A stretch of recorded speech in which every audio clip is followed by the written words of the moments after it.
Yo, what's going on, guys? Let's talk some Mitch Marner. Why is he suddenly the best player in the playoffs now that he plays for Vegas, but he couldn't seem to be any sort of a difference maker when playing for Toronto?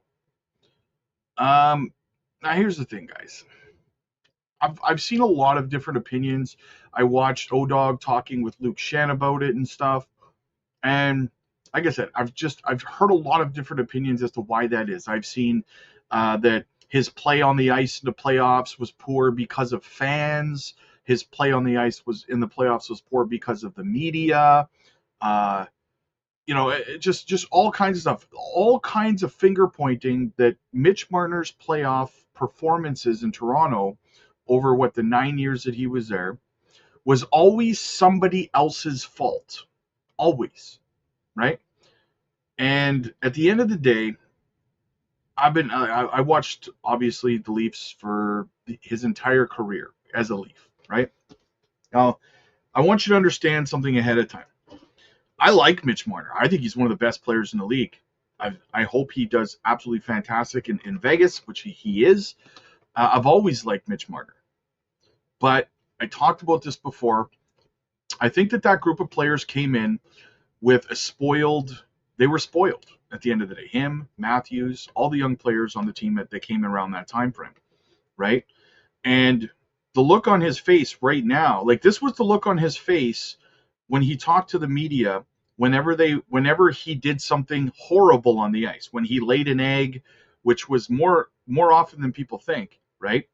Um, I mean, he would have this piss poor look on his face, this bad attitude look on his face, like he's too good to be questioned about, why he played so poorly. And a lot of people say, well, like he shouldn't be harassed. He makes so much money. That's what the money's for. That's one of the reasons it comes with the job, right? Facing the media when you play horribly and are asked why you think you're playing so horribly, it's a legitimate question. It's not you being harassed or anything like that. You're getting paid an obscene amount of money. Mitch Marner he made a choice to hold MLSE their feet to the fire and milk them for every dollar he could when it was time to negotiate his contract. That comes with certain responsibilities. And talking with the media is one of them. And you don't have a right to have a piss poor attitude with the media.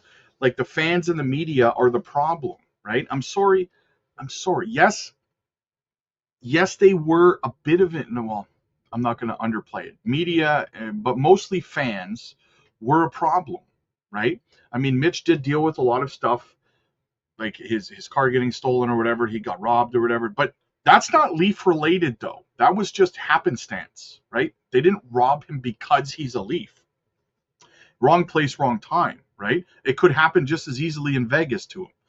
So that's not really a fan thing, right? Now, what happened in regards to when he was leaving and a lot of the, people, something about his address getting leaked out there and stuff like that, totally inappropriate, not acceptable behavior, 100%. But that's not why he played bad for 9 years in the playoffs with the Leafs, right? He didn't produce. He got paid to produce, and he didn't. And whenever he was asked questions about it, he had a salty, piss poor attitude about it, right? So for me, I think, it just kind of boils down to, and listen, I feel like Mitch just had a very bad attitude as a Toronto Maple Leaf. Like like nobody had any right to ask him why he was not producing in the playoffs or anything, right? He had now here's the thing. Mitch had absolutely no problem whatsoever talking to the media when they played well, when they did something good, when he got some sort of new marketing promotion, some sort of new sponsorship deal. He loved all that, right? He loved the praise. He loved the concept of a statue being built of him in Toronto, but he didn't like the responsibility aspect. So he liked the good, but he didn't think anyone should hold him accountable for the bad. And I think that was Mitch Marner's biggest problem in Toronto. He had a bad attitude. And I think that the same thing would happen in Vegas. Let's say a season or two from now, Mitch starts to taper off. He's getting paid big money and he starts playing poorly. What do you think is going to happen? The same thing's going to happen. Media is going to ask him the same questions. Fans are going to turn on him if he's not producing, but demanding high rate of money, right? And what's going to happen? Mitch is going to have a bad attitude again, right? Like he's too good to be asked these questions. How dare you ask me why I'm not producing what I'm paid to produce? That's kind of my take on it. He just, more often than not, he had just a look on his face like he just wanted to tell the press to cram it with walnuts, right? And I mean, I'm not saying for 1 second that he didn't have a right to feel that way. Of course, who wants a microphone shoved in their face when they lay an egg or something like that, and ask why they laid an egg? Nobody wants that. But again, that's what you're getting paid for, right? Just like you or me, when we go to our job, there's things about when we screw up and our boss comes over and asks us to hold us accountable for screwing up. We don't just get to just skate by and not get accountability for, we have to face the music, right? So is it uncomfortable? Is it not non-desirable? Of course, right? But I'll tell you right now, you watching this or me, I would take millions of dollars a year for someone to shove a microphone in my face and say, so why'd you suck tonight? I say, well, man, I sucked bad tonight. Like, listen, I'll cry myself to sleep tonight in my bag of money, right? Like, it's not that big of a deal. But again, it goes down to being spoiled. Because I just don't see it being anything else. I mean, people say, well, is it now that he's playing on a good team? It's like, no, he was playing on a good team before. He was playing with one of the best forwards in the league, one of the best centers in the entire NHL in Austin Matthews for 9 years, right? William Nylander, he was playing with great top league talent players. Many players came and went, right? So he wasn't playing on some poor team or anything. It wasn't a situation like Phil Kessel where we got Phil Kessel and then beyond Phil Kessel we had no scoring power. It was just Kessel was our only superstar, right? Kessel would have had more of a right, in my opinion, to be salty than Mitch Marner because he was trying to carry the weight of the team by himself, right? Marner had a league of talent surrounding him in Toronto, in my opinion. So it's not that suddenly now he's playing with good players. That doesn't make any sense. They tried, 3 different coaches? Was it 3 or 4 different coaches with him as well? Him and the rest of the team, right? So was it the coach's fault? Was it all 4 coaches' fault and not Mitch's fault? At some point, the common denominator is Mitch Marner, right? At some point, you have to look around and go, maybe I'm the problem. Maybe I'm not producing and I need to check that, right? I mean, people often look at his last year here in the playoffs, the legendary scene where he takes his helmet off and he's screaming at the team to wake up and he's swearing at them and his hair is bone dry. He's not even sweating, right? Right? And he's telling other guys to work hard.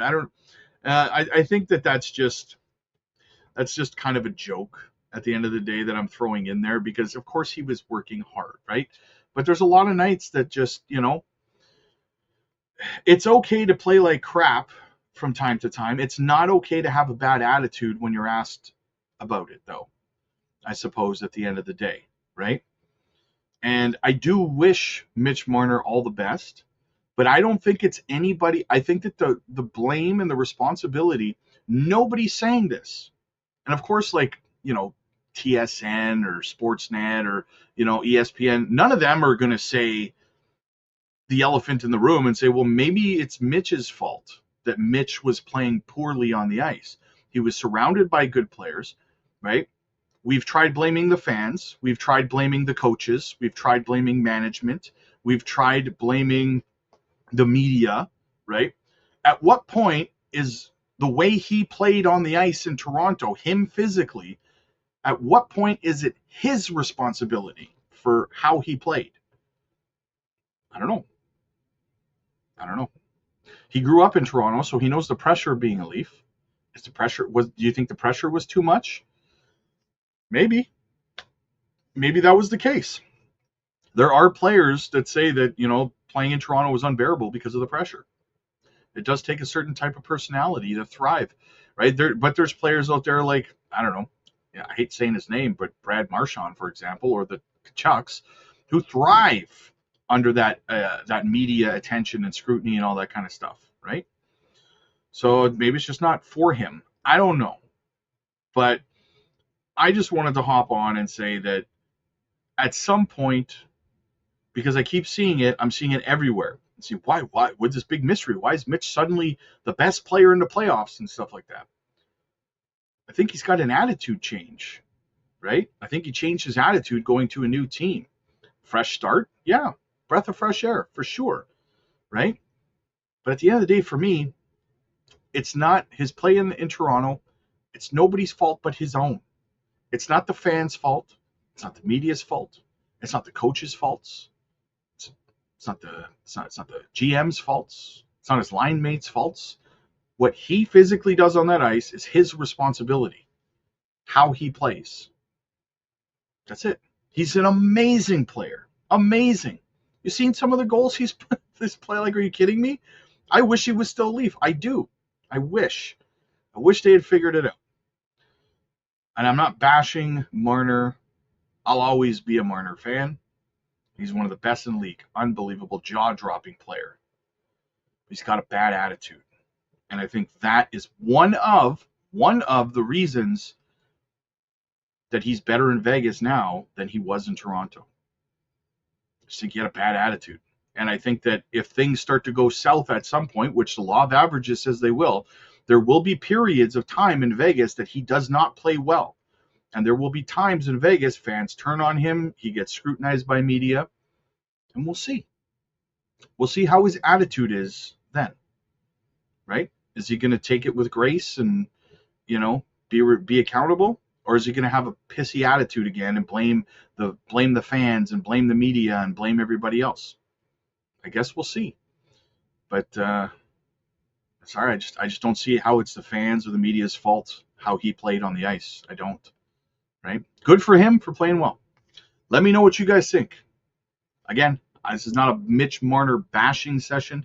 I like Mitch Marner. I just wanted to kind of play devil's advocate for all the excuses that are being made out there right now on TV and on the internet for the media and for all this stuff that, everything bad that happened when it came to Mitch and his play in Toronto, it's all somebody else's fault. I haven't seen one person say it's Mitch's fault how he played. Nobody's saying that. So whatever. Anyway, let me know what you guys think. I'll see you later. Like and subscribe to the channel. See you later. God bless.